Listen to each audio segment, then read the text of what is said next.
The F-16 entered service in 1979, packing Mach 2 speed, agility, and high-tech features into a lightweight fuselage.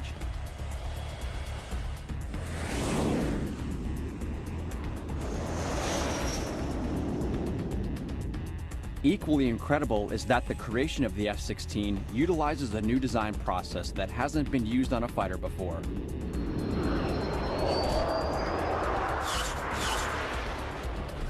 It represents the latest technology available to military aviation anywhere. It can handle almost any kind of mission with more comfort and ease than any other fighter.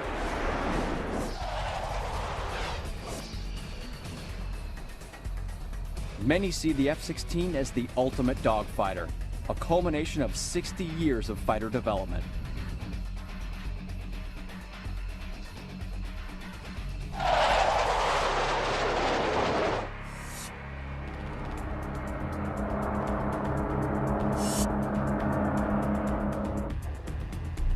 When World War II reunites enemy nations, they quickly learn that the opposition's fighters are faster, more heavily armored, and have deadly effect.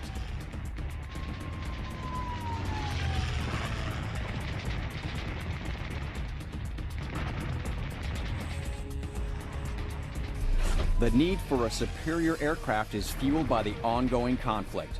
Several nations in the conflict experiment with jet power, and by the end of the war, the Allies and Germans are building the first fighter jets.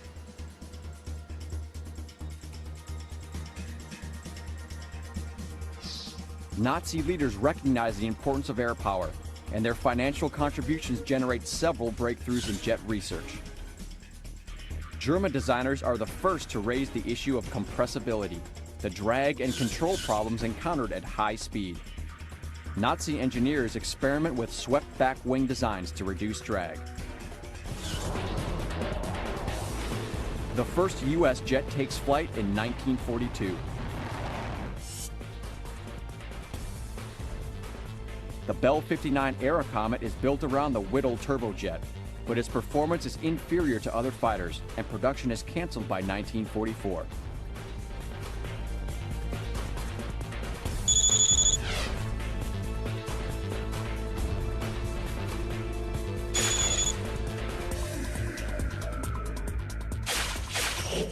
The output of early engines is low and requires at least 2 power plants to achieve reasonable performance.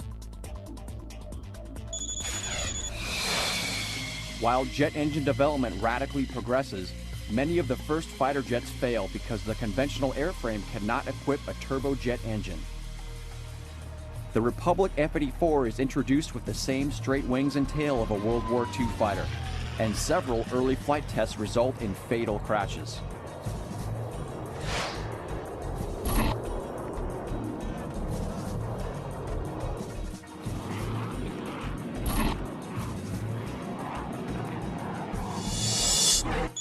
The jet has so many structural and engine problems that in the first year of service, the Air Force considers scrubbing the program. In spite of complications, studies continue and perseverance pays off when a possible solution comes from the North American Aviation Company. After studying information captured from the Germans at the end of the war, they proposed that swept-back wings may decrease drag on a plane traveling at high speeds.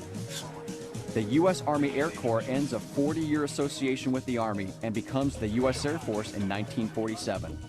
The new Air Force focuses on jet research during this new era of aviation, where air power is a major element of defense and a primary hope for deterring war. Their tests confirm that the swept-back wing surface adds speed without reducing the aircraft's stability. And America's first swept-wing fighter, the F-86 Sabre, emerges for combat in 1950. The Sabre distinguishes itself in the Korean War as an excellent aircraft with high-speed maneuverability and firepower.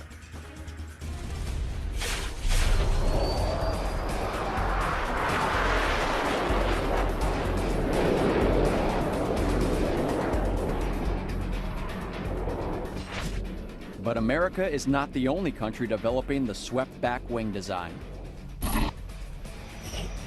The Russians have also been using German innovation to manufacture their own jets with swept-back wings. The most famous is the MiG-15. It shocks the West out of its complacency once it first appears over Korea in 1949.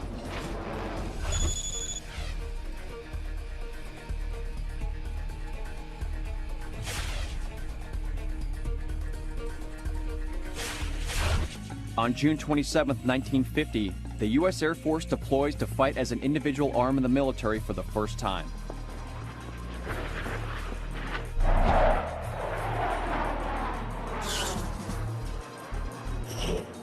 While the F-86 Sabre could not match the MiG-15 in some performance areas, Sabre pilots used superior flight tactics to achieve a 10-to-1 kill ratio over MiGs in Korean dogfights. The U.S. finds success with this combination of experience and technology, but when the conflict ends in 1953, it seems that the time for the dogfighter is about to run out. During the Cold War, the role of American fighter aircraft is to destroy long-range Russian bombers that threaten nuclear attack. The Sabre's machine guns are not the best weapons to use against these aircraft, and are soon replaced by missiles, developed for air-to-air and air-to-ground use. As their sophistication improves, the fighter's role diminishes to a platform for launching missiles. In 1965, the United States commits air power to the Vietnam conflict. While fighter bombers are effective in the ground attack role, they are not dogfighters. When the North Vietnamese MiGs appear, the faster and more sophisticated American fighter bombers are not agile enough to bring them down. The MiG-21's maneuverability and speed make it one of the most widely used fighters in the world. The model is only a slight improvement to the MiG-15s used in the Korean War, but the agile fighters are heavily armed and more dangerous than ever. The Vietnam skies present another challenge with a change in the rules of engagement. This requires U.S. pilots to closely identify their target before weapon release.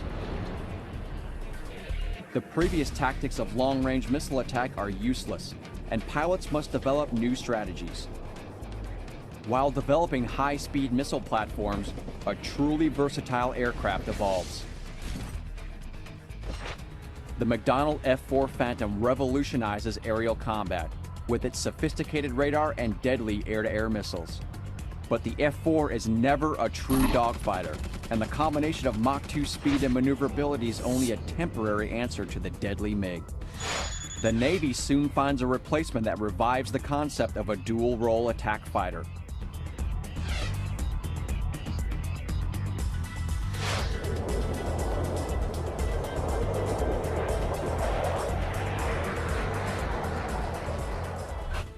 On November 22, 1961, the F-4 Phantom breaks the world speed record, flying at 1,606 miles per hour.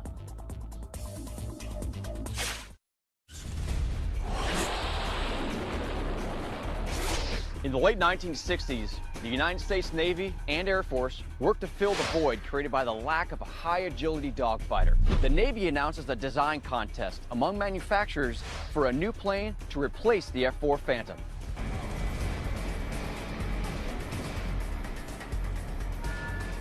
In 1969, they adopt the Grumman Corporation's sophisticated but expensive approach and develop an aircraft that can successfully perform two different types of missions.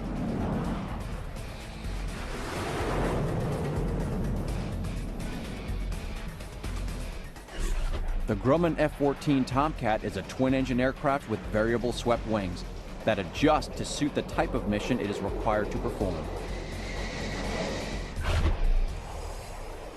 With the wings swept back in a delta configuration, it can reach 1,585 miles per hour and climb at 50,000 feet per minute. With the wings set forward, it can achieve greater agility, and despite its considerable size, outmaneuver much smaller aircraft.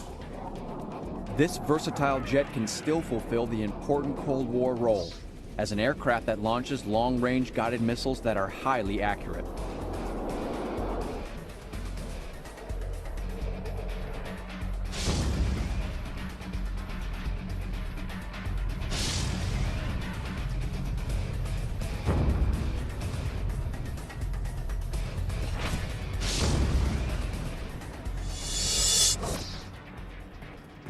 The Air Force, however, has a less diverse mission requirement and looks toward the fixed-wing design that McDonnell Douglas offers in the F-15 Eagle.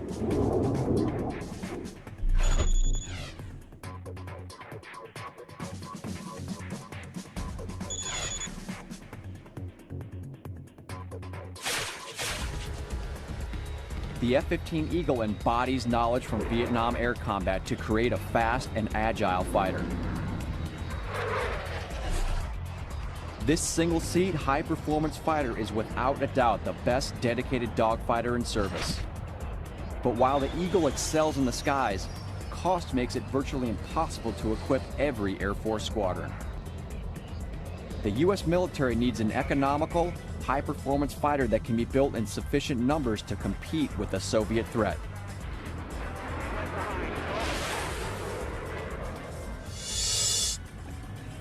And military top brass are not alone in recognizing this need. After serving in the Korean War, fighter tactics instructor Colonel John Boyd launches his own research to develop the necessary fighter. Colonel Boyd flew at the U.S. Air Force Weapons School at Nellis Air Force Base and became well known for defeating all challengers in air-to-air combat in 40 seconds or less. He gained further respect with the U.S. Air Force when he developed the aerial attack study, which turned the art of dogfighting into a science.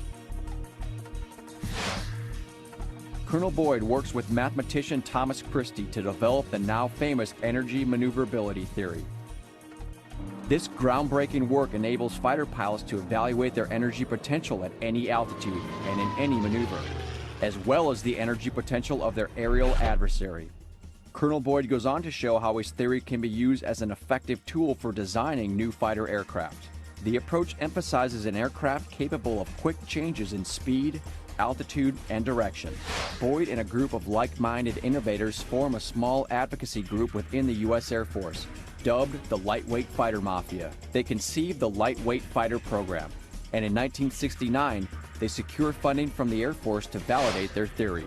General Dynamics receives $149,000 and Northrop $100,000 to develop design concepts that embody Boyd's energy maneuverability theory for a small, low-drag, lightweight, pure fighter. The concept gains political support from the Deputy Secretary of Defense. In May 1971, he establishes an Air Force prototype study group, which will fund 2 of the proposals. And on the 6th of June 1972, the U.S. Defense Department seeks submissions from the aviation industry. 5 companies respond, and in March, the Air Staff announces that the winners for the prototype development and testing phase are Northrop and General Dynamics. Northrop works in collaboration with McDonnell Douglas to design a twin-engine lightweight fighter that employs 2 separate tail fins, giving it an appearance similar to the F-15. The design is given the Air Force prefix YF-17, and they place an order for 2 prototypes.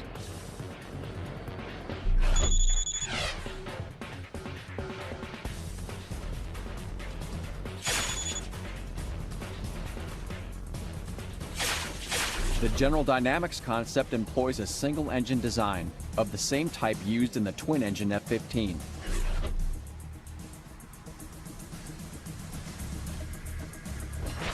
Many late Western designs offer 2 power plants as a safeguard against engine failure, but General Dynamics wages a lot on the excellent reputation of the Pratt & Whitney F-100 engine. The Pratt & Whitney F-100 turbofan delivers 23,450 pounds of thrust and reduces the weight of the aircraft by 3,740 pounds. The model is designated the YF-16, and 2 prototypes are ordered. Both companies are given contracts of over $30 million to produce the competing models. In January 1974, General Dynamics delivers the first YF-16 to Edwards Air Force Base in California, and the first official flight is to commence on February 2nd. But the first actual flight occurs accidentally during a high-speed taxi test on January 21st. While gathering speed, a fin scrapes the ground and the aircraft begins to veer off the runway. The test pilot lifts off to avoid wrecking the machine and safely lands it 6 minutes later. Northrop completes the YF-17 design in June 1974, and after testing, competes in a flyover alongside the YF-16 as part of the decision-making process to resolve which concept will win. Belgium, Denmark, Norway, and the Netherlands formed the Multinational Fighter Program Group to select a replacement for their aging F-104 starfighters. They indicate that the winner of the lightweight fighter contest will be the favored candidate. In September, the Air Force announces that they plan to purchase 650 of whichever aircraft is chosen for the Air Combat Fighter. In January, the Air Force announces the selection of the YF-16. It is the overall performance of the F-16 prototypes that impressed the Department of Defense. A pre-production order of 15 aircraft is placed, with the prospect to purchase 650 aircraft over the next 5 years. But Northrop's design is not scrapped forever. The YF-17 would eventually evolve into the F/A-18 Hornet. The Hornet is an all-weather, carrier-capable, multi-role fighter jet, designed to attack both ground and air targets. F-16s joined the Iraq War in 2003 and are still active in counterinsurgency missions. The Fighting Falcon's most famous involvement in the war was the 2006 strike that assassinated Abu Musab al-Zarqawi, the then leader of al-Qaeda in Iraq.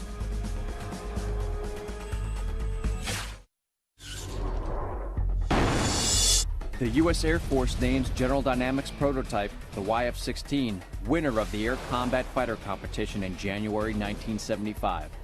The flight test program reveals the YF-16's superior acceleration, climb rates, endurance, and turning ability. During development, both manufacturers are aware that the aging F-104 starfighter will soon need to be replaced. The F-104 equips several European NATO air forces, so the replacement will be the fighter deal of the century.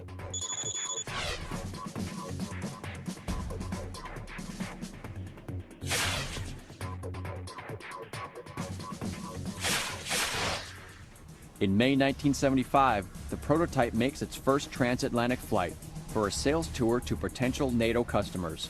The Paris Air Show offers an ideal opportunity to display the YF-16's ability to European clients.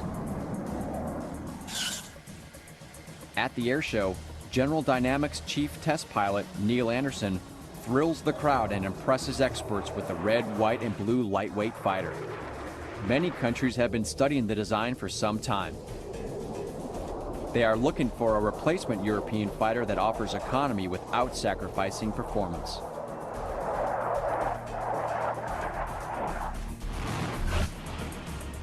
After intense international competition among manufacturers, NATO countries adopt that General Dynamics design. By the end of the air show, 4 European air forces sign up for 348 F-16s. With substantial orders on hand, General Dynamics' Fort Worth plant goes into top gear, and the first F-16 single-seat model rolls out in December 1976 for testing.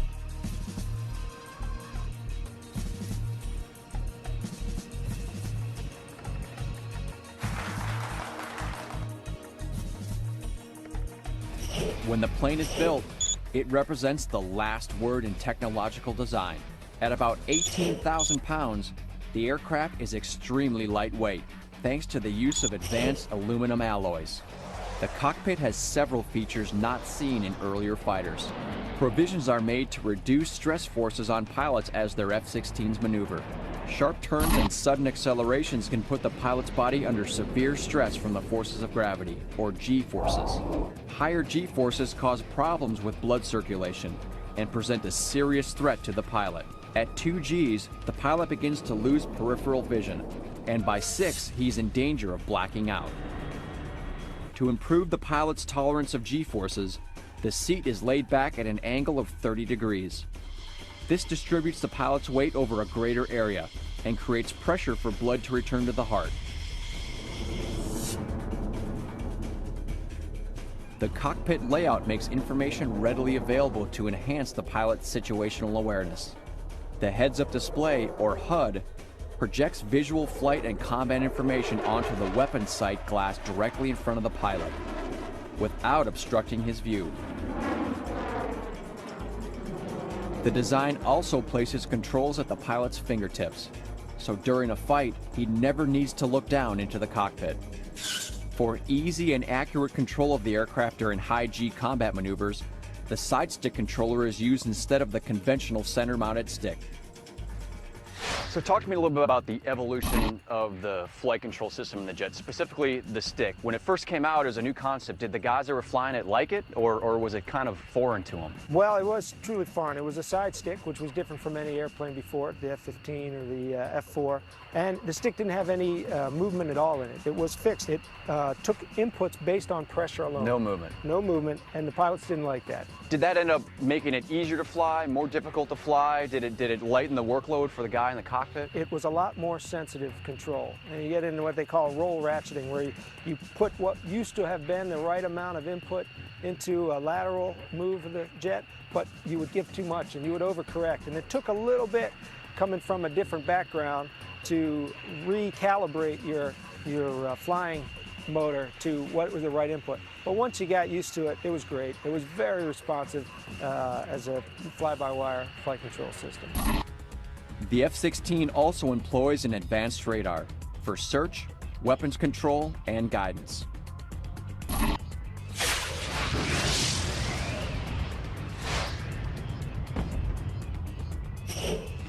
General Dynamics recognizes that maximum visibility can provide a small edge that today's dogfighters need over their opponents. The one-piece bubble canopy is one of the most subtle yet beneficial features of the F-16 design. It provides 360-degree all-around visibility. The wing and fuselage blend into each other, creating a single modular unit. By having a smooth transition from wing to fuselage, the F-16 is given improved performance at high angles of attack. The phenomenal maneuverability and agility that allows the F-16 pilot to outperform all other aircraft is a result of the blending of two new sciences: fly-by-wire electrical operation of the aircraft's control surface actuators and a relaxed static stability. When both of these innovations work together with the F-16 electronics and automatic flight controls, the result puts the aircraft in a class of its own.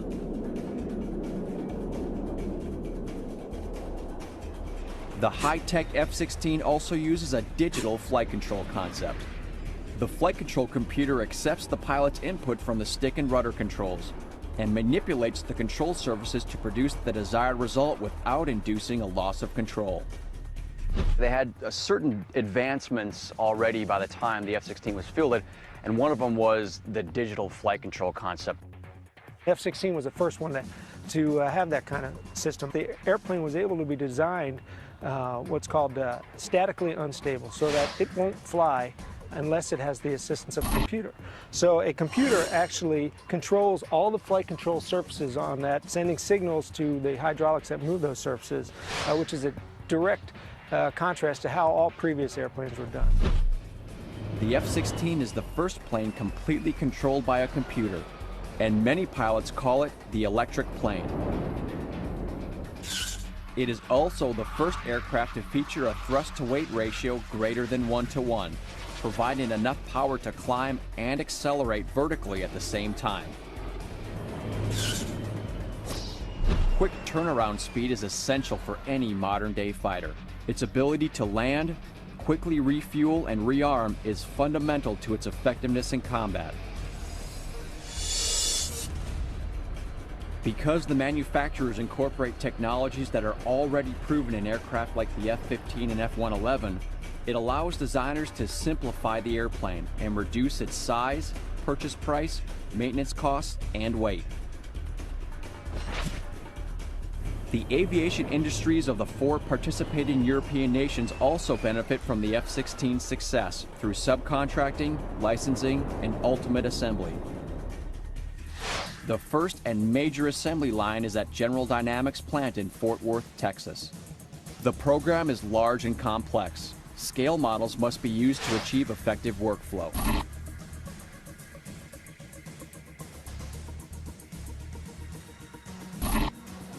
As production and assembly get underway, The European manufacturers also begin construction.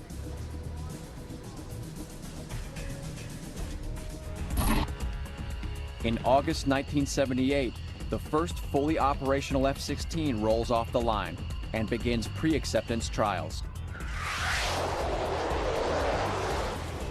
And on January 23, 1979, the United States Air Force's 388th Tactical Fighter Wing at Hill Air Force Base in Utah receives the first F-16.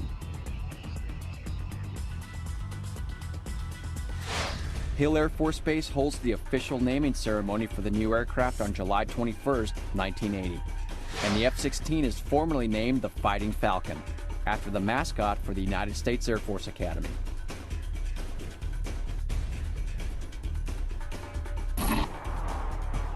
Within weeks, other NATO air forces received their own planes.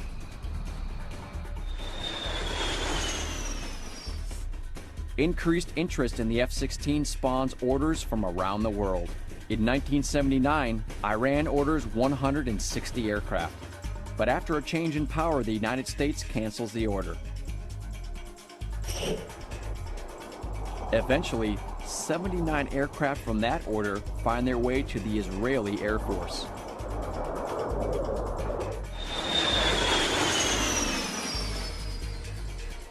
The F-16 quickly becomes the standard fighter for countries who do not produce their own aircraft. Before Fighting Falcon was selected as the official name, pilots at Hill Air Force Base came up with a number of proposals, including Viper, because they thought it resembled a Cobra or Viper as it approached. Even though the Fighting Falcon became the official name, Viper stuck around and became the unofficial nickname for the F-16. The U.S. government selects the General Dynamics YF-16 after an intense competition between Northrop's YF-17 for a new lightweight fighter. By now, the F-16 is becoming the standard airframe for countries who do not produce their own aircraft. But these countries demand more than just a fighter. In 1979, the F-16 enters service as a representation of the latest technology, excelling in both dogfighting and ground attacks. Mindful of the dogfight mission, it is equipped with a cannon, missiles, and has a staggering array of potential configurations. The F-16 is armed with an M61 Vulcan 20mm cannon in the left wing root, and up to 6 AIM-9 Sidewinder heat-seeking short-range air-to-air missiles. It was conceived of as a lightweight, low-cost fighter primarily for air-to-air, but it evolved to possess air-to-air and air-to-ground, a true multi-role fighter. It can do the air-to-air role, it can do air-to-ground and dropping bombs, shooting missiles at the ground, and also do what's called a SEAD, suppression of enemy air defense. So that's where it's going against an enemy SAM and shooting missiles at that SAM. It also carries a wide variety of air-to-ground missiles, rockets, or bombs, electronic countermeasures, navigation targeting or weapons pods, and fuel tanks on 11 hardpoints under the wings and fuselage.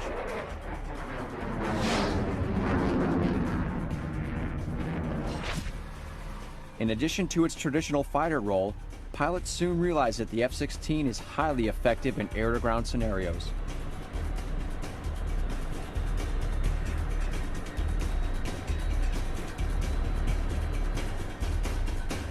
So as a guy that flew it, you obviously liked it. Oh yeah. I liked the F-16. It was a great airplane to fly, but I really liked the diversity of missions that it had. It gave me a lot of opportunity to train and fly in both an air-to-air and an air-to-ground role, and I liked it. If you had to take your pick between the Viper and the Eagle, which one would you choose? That's always a loaded question. I love both of them. Come on, pick one. The Eagle was my first airplane. I loved it, and it was the big dog, the Cadillac of air-to-air warfare. And the Viper, I just love the fact that I could go out there and not only do an air-to-air mission, but air-to-ground. I probably, just based on mission alone, would take the Viper, but they're both great. Bite your tongue. Yeah. Yeah, the good answer. In an air combat role, the F-16's maneuverability and combat radius exceed that of all potential threat fighter aircraft. In an air-to-ground role, it can fly more than 500 miles to deliver its weapons with superior accuracy and defend itself against enemy aircraft. So it's not surprising when the F-16 is chosen to participate in the 1981 technical bombing competition at Lossiemouth in Scotland.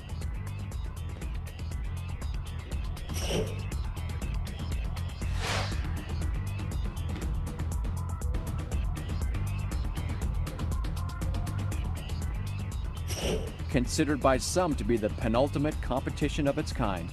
The competition focuses on the ground attack capabilities of two types of aircraft from the British and two from the US. Still new and fairly unknown, the F-16 must compete against contenders with proven performance records. The BAC Jaguar is Britain's state-of-the-art ground attack aircraft.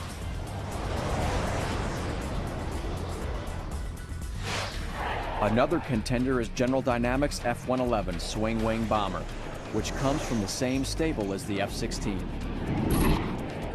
At the time, the F-111 is the Air Force's #1 attack aircraft, capable of striking any fixed or moving target with a range of over 1,000 nautical miles.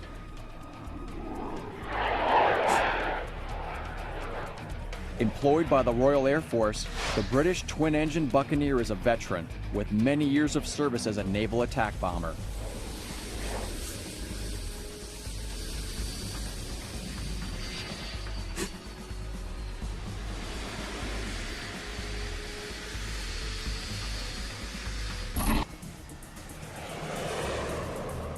The F-16 wins the accuracy competition, even against the dedicated ground attack Jaguar.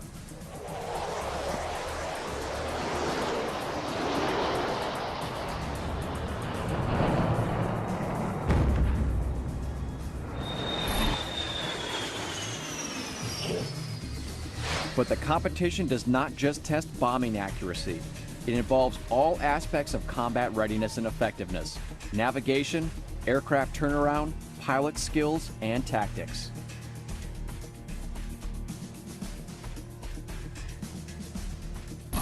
In all aspects, the F-16 establishes itself with breathtaking effectiveness. By the time the final results are calculated, General Dynamics' brilliant lightweight wins the #1 position in the final formation. However, the success of the F-16 at Lossiemouth does not come as a complete surprise.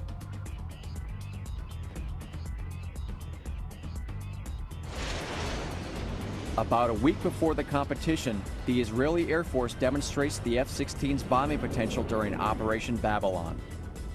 This is the F-16's first combat mission worldwide. On the afternoon of June 7, 1981, Israeli fighter planes prepare for a surprise airstrike that will deprive the Iraqis of atomic weapons. The target is a nuclear reactor in Osirak, Iraq, where nuclear fuel can be converted into plutonium for atom bombs. The mission calls for 8 F-16s, each carrying two 2,000-pound bombs, and 6 F-15s that serve as fighter escorts to protect the bomb-laden Falcons. One by one, the Falcons' bombs find their marks, and in less than 2 minutes, the plant is destroyed by 16 tons of TNT.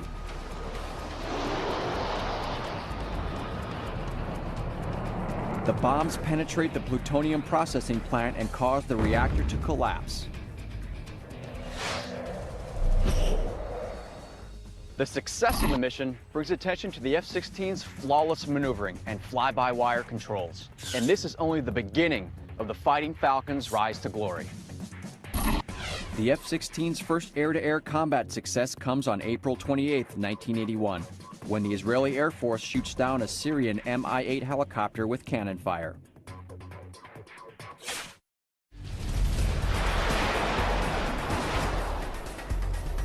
Air forces around the world become aware of the F-16's success as a low-cost, multi-role fighter.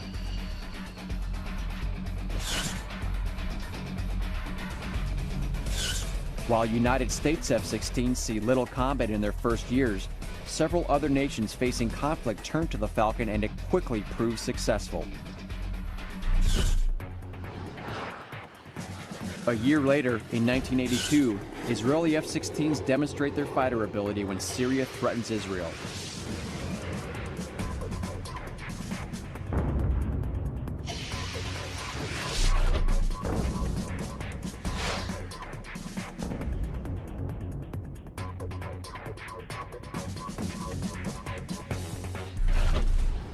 Together with the Israeli Air Force Eagles and F-4s, they devastate Syrian fighters in classic dogfight situations.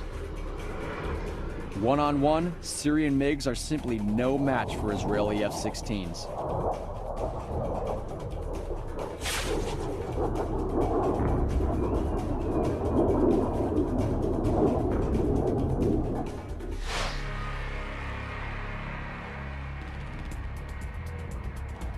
Due to its astounding maneuverability, the United States Air Force quickly finds another role for the versatile fighter. On April 2, 1983, the U.S. Air Force Aerial Demonstration Squadron flies its first public show with the F-16. The Thunderbirds were activated in 1953 to present aerial maneuvers that exhibit the capabilities of high-performance Air Force aircraft.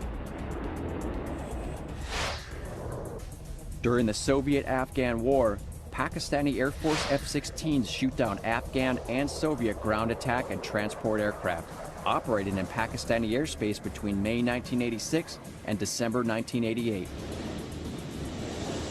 During Operation Desert Storm, the F-16 is known as the workhorse of the war. It executes 25% of all strike sorties throughout the war.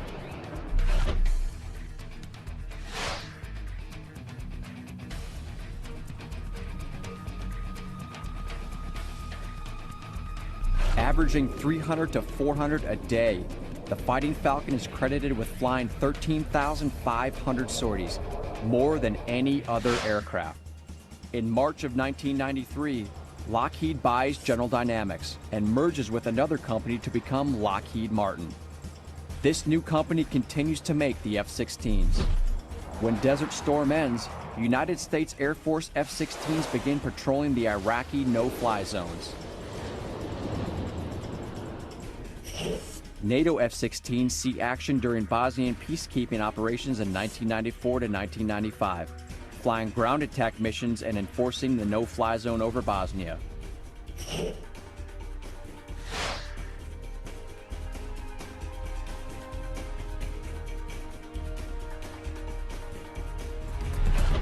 F-16s returned to Iraq in December 1998 as part of the Operation Desert Fox bombing campaign to degrade Iraq's ability to manufacture and use weapons of mass destruction. The fighter responds to modern conflict by employing the latest precision munitions and by providing effective suppression of enemy air defenses. United States Air Force F-16s currently operate in Iraq and Afghanistan. Since the U.S. invasion of Iraq in 2003, F-16s have flown continuous all-weather operations that accomplish precision strike mission objectives. The F-16 provides more proven combat capability and affordability than any other multi-role fighter available in the world today. The F-16 evolves through 4 generations to become the most capable multi-role fighter available, building upon its legendary combat record of 72 victories and 0 losses.